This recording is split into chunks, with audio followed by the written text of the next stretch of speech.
Bago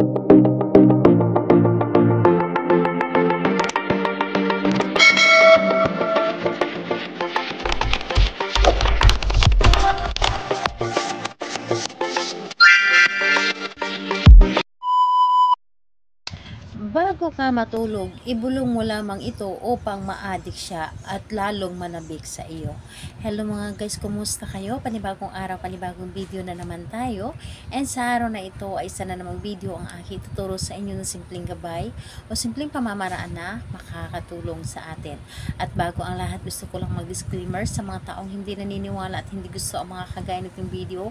Please skip this video at maghanap kayo ng videos ng gustong gusto nyo.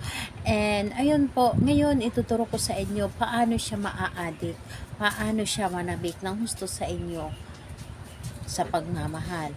Ito ay pwedeng gawin sa parehas ang kasarian, babae to babae and lalaki to lalaki. And syempre naman sa ating babae at lalaki na mag-partner. And pwede mo itong gawin kahit na kayo ay magkalapit at magkalayo sa isa't isa.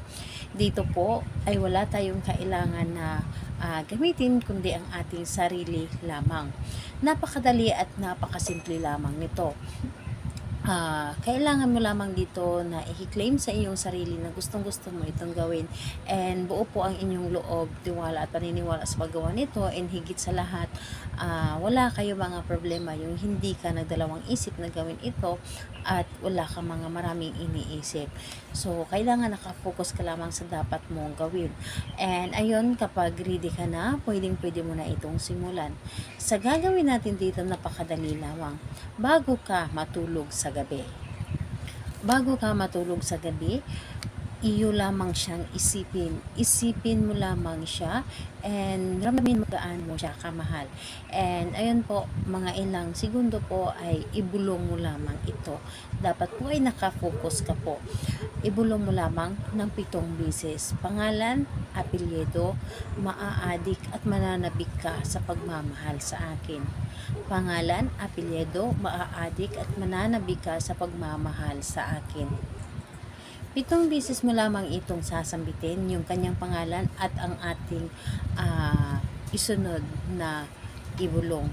So, again po, pangalan, apelyido, maa-addict at mananabik ka sa pagmamahal sa akin. So, 7 beses lamang, and pagkatapos nun, pwede ka na matulog or ano pa man ang dapat mong gawin.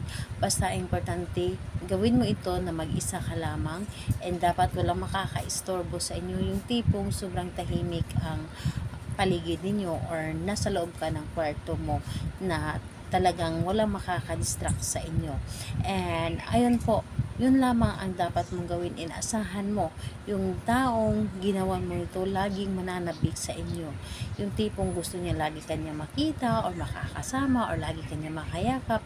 So, gawin mo ito. Talaga namang napaka-epektibo nito.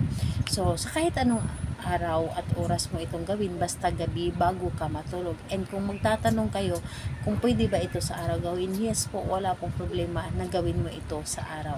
Basta importante buo ang inyong loob sa paggawa nito, and talagang naniniwala sa iyo or naniniwala ka sa iyong ginawa. So, ayun po, salamat po sa inyo. Bye bye everyone. God bless us all.